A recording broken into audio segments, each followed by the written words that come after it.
What's going on, YouTube? Metal Complex here, and today I've got another redemption video. I feel like I've done this so many times I should almost make a series out of it.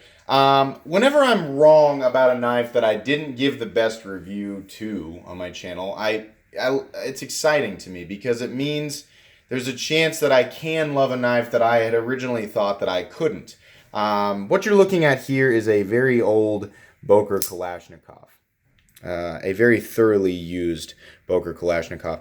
My buddy Lon, I see him every now and then during the week. He said, "Hey, I was watching your channel and I watched that video on the Boker Kalashnikov. If you guys remember, I reviewed the Kalashnikov cts-xhp model for, I want to say that knife ran around $60. He said, I watched that, and he said, yeah, you're spot on. I have one of those. I don't have one that's in quite that nice a steel. I have the original one. But you're spot on. It's got the blade click, and I don't really like that bacon-looking pocket clip, and it just has some of those quirks and things. And I said, oh, did you bring it with you? He said, yeah. He said, I thought you might want to take a look at it. He was like, I know. By the way, Lon is also the gentleman who lent me that Harzy Reeve fixed blade that we're going to talk about at some point. But he's like, you probably don't want to review it because it's all beat up. And I said, how long have you had this? And he said, oh, boy, I've had it for a really long time. And I went to close it, and it closed up. Went to deploy it. It deployed. Then he said, here, just take it with you. Play with it for a little bit, because I said I actually would like to review it, because it looks like, or not review it, but just show it on the channel, because it looks like you've really used it. And he said, oh yeah, I have definitely used it. So I messaged him the other day, and I said, did you ever figure out how long you've had that? And he said, I found out, I guess through, I don't know if he had the receipt still, or if he was able to track his history on the purchase somehow. He said, I bought that in Kansas City in either 2005 or 2006. That makes this knife somewhere around 13 years old. Now, I don't know how much he was using it over the last 13 years, but he said that it has definitely been used on and off over the last 13 years. That's incredible.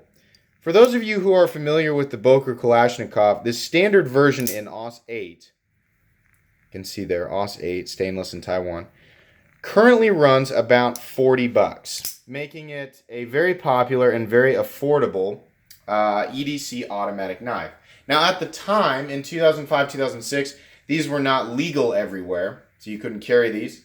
But it sounds like Lon just did it anyway and used it. And so we have an example of a Kalashnikov that has legitimately been used on and off for 13 years and has not failed. Does not have any issues. If you watched my review, if you haven't watched my review of that knife, go watch it. I really, really wanted to love it, and what let me down was the fact that it clicked. It had blade play. A little bit of up and down, a little bit of left and right. This is a 13-year-old knife. It fires exactly the same way as the other one did. I don't have it anymore. I sold it because I thought, that play is just going to get worse over time. It has the exact same amount of left and right play as the other Kalashnikov, and the same micro up and down play. There's a little bit there. So I assumed it was definitely going to get worse. Apparently it doesn't. At least on this model, it didn't get any worse. So, I mean, here, take a look inside here. Can we see? Oh my gosh, it's so dirty. I really wish that I could show you guys exactly how dirty it is in there. I wonder, I'll tell you what, let me grab a flashlight. I'm going to keep the video running here, but just be one sec. I really, really want to share with you guys exactly, here we go, exactly how dirty this thing is on the inside, so you can see what we're dealing with. You see that lock there? All the gunk that's caked up on the button lock, or the what do you call that? The plunge lock. I'm trying to get the right angle here. It's hard to do this and get that on camera at the same time because I'm working with my own angle. There we go. See how dirty that is? Let's let it come back up. Totally caked in gunk. Absolutely and completely caked up with gunk, inside and out. I asked him, I said, have you ever cleaned this? And he said, no. I said, have you ever oiled it? He said, no. I said, have you ever adjusted it? Nope. Just used it. It's still centered for the most part. The pocket clip is fine. No, that doesn't surprise me, the way that it attaches. There's no corrosion on it. I mean, I'll say it's pretty stainless. The edge is definitely beat up and totally dull. Sorry if this makes some of you guys cringe. I'm just giving you an example. It is absolutely and completely dull. The serrations are okay. The serrations are plenty sharp. Not going to do that on serrations. That will definitely slice my finger open. But that is incredible. I'm just blown away that this knife has lasted this long. And this knife is single-handedly making me reevaluate exactly what I consider negative, or what the negative implications of blade play are on any given folding knife. Yes, in some knives it can worsen up over time. It can cause lockup issues. It can be kind of dangerous. But this is a $40 knife. I don't know what it was back then, if it was more or less expensive. Not made in the United States. And, you know, they're not the worst tolerances in the world, but they're certainly not the best either. But this thing has survived. And if I know Lon like I think I do, I don't think Lon was super gentle with this thing. I think it got used for literally anything. I know that Lon has done construction work, or regularly does construction work. And I have to imagine he beat on this thing pretty hard. So for those reasons, I mean, that's just it's just super, super impressive to me. If you're wondering here, the only things that don't 100% work like the other one, the spring is not, and this might be able to be fixed by just loosening that up or taking it apart and cleaning it. I would imagine it's the gunk inside here that's keeping the blade or the spring from pushing the blade completely in the lockout position. But once the blade is closed, the spring is still plenty powerful enough to get the blade to deploy. You can see it's not slow. There's still recoil. Whoops. It even hitting my... I just ran the blade into my tripod. But there's still recoil on this knife when it fires. So it's still firing very hard. The safety switch is a little bit slow, but it still works. I can't disengage it there. A little bit grindy. In the closed position, push it all the way up. I cannot get the blade to deploy. So that's still working just fine. Like I said, clip and everything is still fine. Nothing is rattling outside of the blade. I don't know if you guys can hear that. Just with the blade play, all of the screws have stayed firmly in place. You can see, I don't know what color this aluminum was originally. I don't know if it was black and is now, turning gray. I'm not sure. I imagine that was the case. It may have been gray coated aluminum, and the gray is just coming off. But this is one of actually this is the most like 180 I've ever been on a pocket knife on this channel. I didn't necessarily say that the Boker Kalashnikov was bad. I said I can't recommend it because it's kind of disappointing to have blade play like this in an automatic knife, even at the $60 price point. It just kind of bothers me. I don't like to see it. And then I went on to say, I don't know, I kind of expect a little bit of blade play and some Benchmade automatics up to a certain point, but I definitely don't expect it at all, or I don't want to see it all in Pro-Tex and Micro-Tex. So it was just the amount of blade play that I was feeling.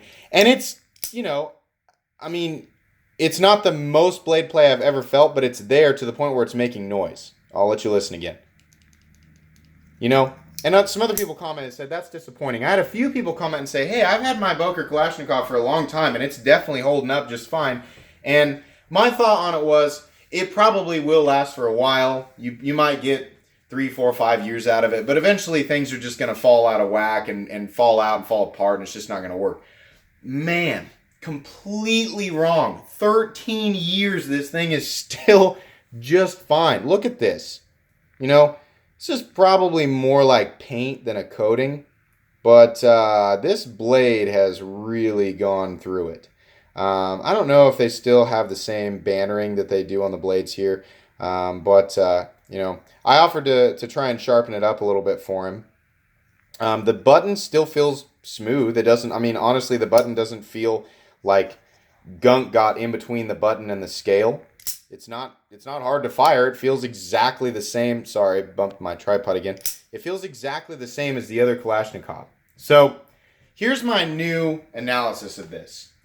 I can absolutely 100% recommend the Boker Kalashnikov, whether you want to buy the AUS-8 version or the cts-xhp version. Not only are they fantastic knives for the money, apparently they are unbelievably resilient. You know, go ahead and buy it and use it and beat on it. And if you do somehow manage to break it, oh well, you're out $40 to $60. I think they're actually a little bit cheaper sometimes. I think they go down to like $35. Now that I've seen lawns and handled it, yeah, I'm gonna go ahead and repurchase it. I literally lost money on it. You know, because I bought it thinking it's going to be this amazing thing. I'm going to have this amazing auto beater. I've never had an automatic beater. And then I get it and I'm disappointed with it and I sell it and I took a big hit on it. I'm sure the guy who has it, I'm pretty sure the guy who bought it from me, like knew exactly who I was because he commented on another video. I'm sure he's laughing. If he's watching right now, he's laughing so hard because he went ahead and bought it in spite of what I said. And now he's like, man, you know, this guy's totally going 180 on his review. Enjoy that knife, buddy. Apparently, you really did get a good knife. Now I'm going to have to turn back around and buy it. Excuse me. Somebody is, of course, calling me during a review. Now I'm going to have to turn back around and buy it and actually go ahead and use it and just, you know, just forget about the blade play because apparently it doesn't mean anything. I'm not kidding when I say it's no different than the blade play that I felt on the brand new one. Up, down, left to right. It's the exact same amount. The action feels exactly the same except for this part right here. The spring won't quite push it into place, but I'd be willing to bet I could take this thing apart, clean it out, and it'd be totally fine. So, you know, that's pretty much all I have to say about this knife. It's been 100% redeemed. This knife is 100% recommendable. Like I said, if you haven't seen my old review, go watch it just so you can put everything into perspective. But I just wanted to make sure, you know, given this opportunity to handle this knife and see, you know, how it held up over time, I had to put this on camera. I had to talk about it, you know, just so you guys know, people who were curious. So anyways, that's going to be pretty much it for today, guys. If you enjoyed this video, please leave a like. If you'd like to check out my other content, I do, of course, have lots of videos of knives that are either expensive or inexpensive that I do or don't like. So please check those out. And if you enjoy all my content, then please subscribe to my channel because there is definitely more coming. Thanks again for watching, everybody, and have a great day.